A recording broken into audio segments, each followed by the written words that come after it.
اس نشست کے اعتبار سے میرا الوداعی تحفہ ہے آپ کے لیے،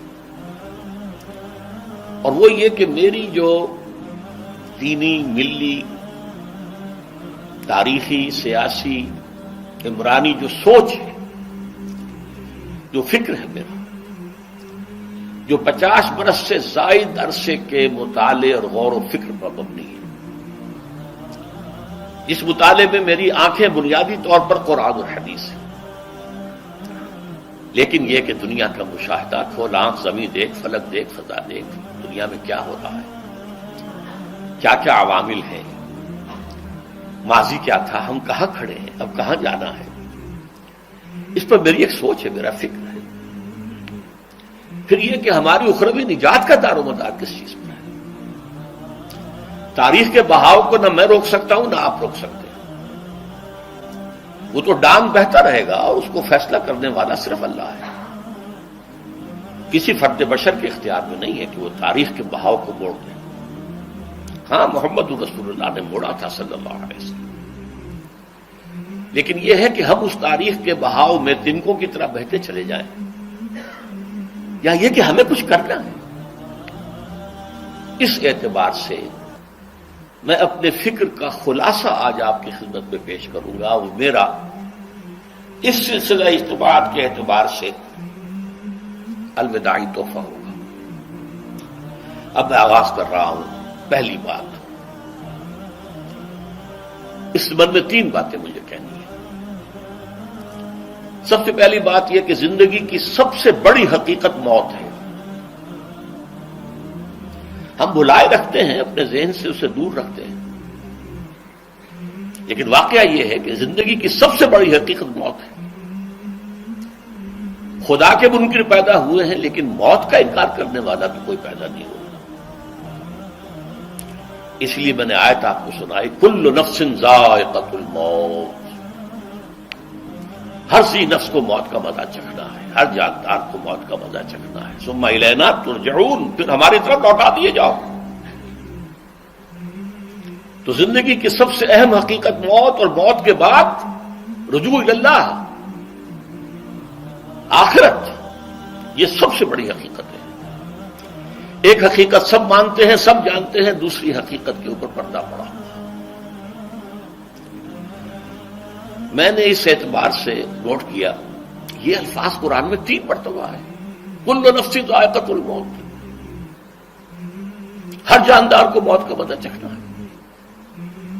انبیاء اس سے مستثنا نہیں رہے، رسول اس سے مستثنا نہیں رہے، اولیاء اللہ مستثنا نہیں رہے۔ وقتی طور پر استثناء حضرت عیسیٰ کا ہے کہ ابھی وہ زندہ ہے، لیکن عیسیٰ یاتی علیہ الموت، حضور نے فرمایا عیسیٰ پر بھی موت آئے گی، جب دوبارہ آئیں گے، زمین پر اتریں گے، پھر اس کے بعد ان پر موت وارد ہوگی، ان کی نماز جنازہ پڑھی جائے گی، انہیں دفن کیا جائے گا حضور کے پہلو میں، شادی بھی کریں گے، اولاد بھی ہوگی۔ باقی تو یہ ہے کہ کل نفس ذائقۃ الموت، سب کو موت کا مزہ چکھنا ہے۔ عیسیٰ بھی بالآخر اس سے مستثنا نہیں رہیں گے، بلکہ قرآن میں ایک جگہ کہا گیا ہے افإن مت فهم الخالدون،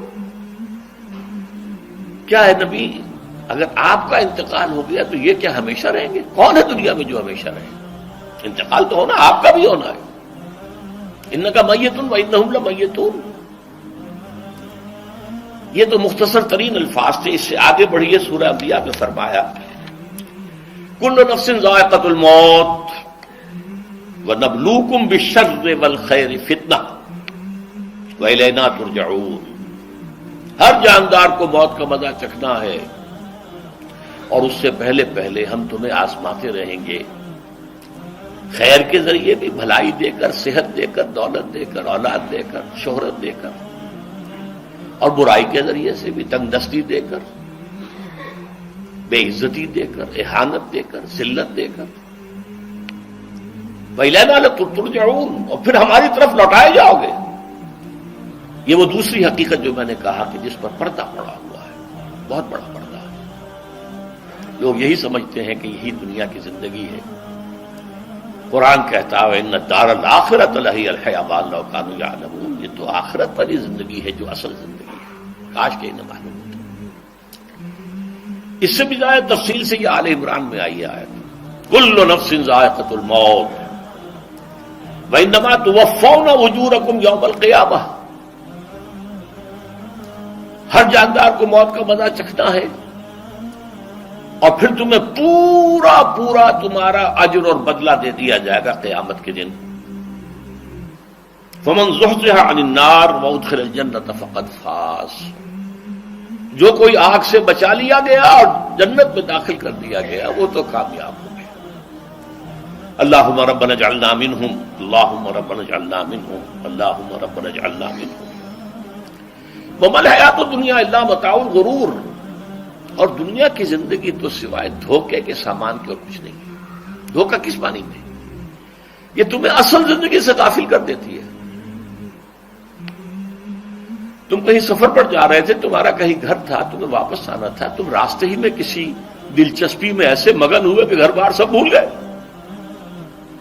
یہ تو تمہارا عارضی سا سفر تھا، تم نے اسی کو اپنی منزل بنا لیا، اپنا ٹھکانہ بنا لیا، تو دھوکہ دیا اس نے تمہیں۔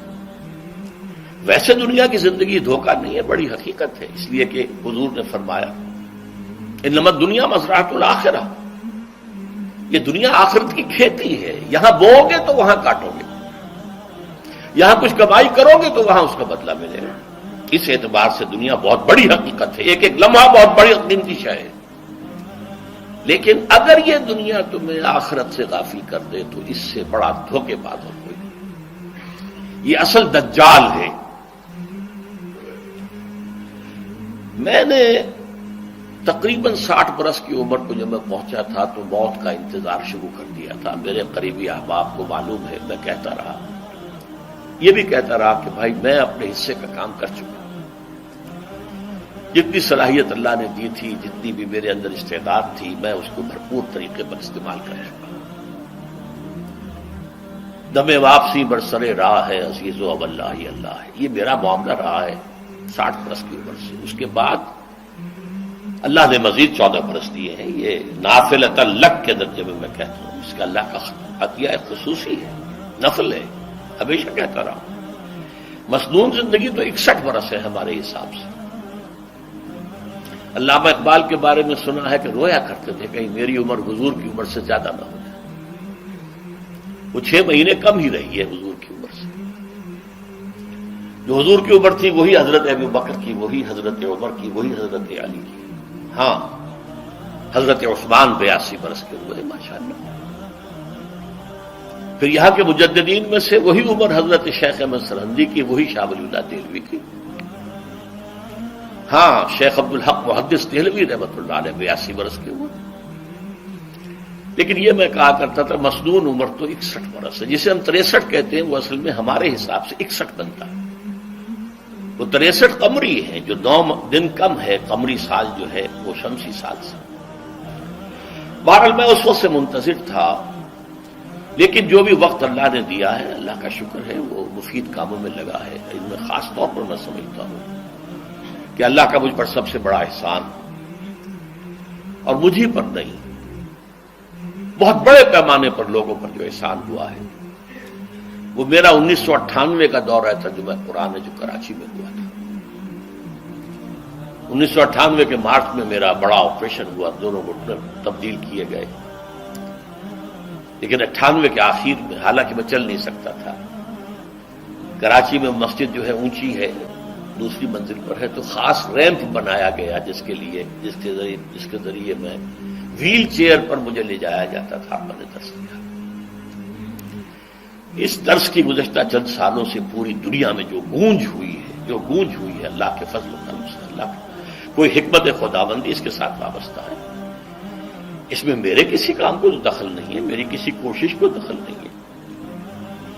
میں نے تو جو درس میں دیتا آ رہا تھا سن 85 سے دورہ ترجمہ قرآن، البتہ یہ بات ضرور ہے کہ میں نے محسوس کیا تھا کہ سن 98 کے اس درس میں دورہ ترجمہ قرآن کے مجھے خصوصی انشراح حاصل تھا۔ میری ساری گفتگو کا حاصل کیا ہے؟ دیکھیے، نظریاتی تحریکوں کا تعلق اشخاص سے نہیں ہوتا، ٹھیک ہے، کوئی اس کا داعی ہوتا ہے، کوئی اس کا مؤسس ہو جاتا ہے، کوئی اس کا آغاز کرنے والا ہوتا ہے، لیکن نظریاتی تحریک افراد سے وابستہ نہیں۔ افراد آتے چلے جاتے ہیں اپنا اپنا حصے کا کام کر کے، جس کو جتنا مقدر ہے، جس کی جتنی اللہ تعالیٰ کی طرف سے توفیق ہے، وہ اپنا کام کرے گا، چلا جائے گا۔ یہ چمن یوں ہی رہے گا اور ہزاروں جانور اپنی اپنی بولیاں سے بول کر اڑ جائیں گے۔ مبارک ہیں وہ لوگ جنہیں قرآن کی بولی بولنا نصیب ہو جائے۔ وَإِنْ يَحْسَبُ أَنِّي مِنْهُمْ، مجھے گمان ہے، اللہ کا فضل ہے کہ میں ان میں سے ہوں، میں نے قرآن کی بولی بولی ہے، اور قرآن مجید کو جیسا کہ وہ ہے ایز اٹ از، اپنے کو مذمومہ خیالات، اپنے کوئی ذہن سے زائدہ نظریات کو میں نے اس میں دخل نہیں دیا، جسے انگریزی میں آپ آبجیکٹولی کہتے ہیں۔ خالص معروضی طور پر قرآن کو پڑھا، قرآن کو قرآن سے سمجھائے یا پھر سیرت رسول سے سمجھائے۔ میں لفظ سنت کی بجائے سیرت استعمال کر رہا ہوں۔ قرآن مجسم حضور تھے صلی اللہ علیہ وسلم، اور حضور کی سیرت اور حیات جو ہے وہ قرآن مجید کی اصل تفسیر ہے۔ یہ حقیقت بھی بہت کم لوگوں کے علم ہے۔ وہ احادیث کا نام تو لیتے ہیں، احادیث بھی ہے، سیرت بھی تو احادیث ہی سے ہمیں ملتی ہے، لیکن میں خاص طور پر سنت یا حدیث کی بجائے سیرت کا استعمال۔ قرآن کی دو سورسز ہیں، قرآن خود اور سیرت رسول صلی اللہ علیہ وسلم۔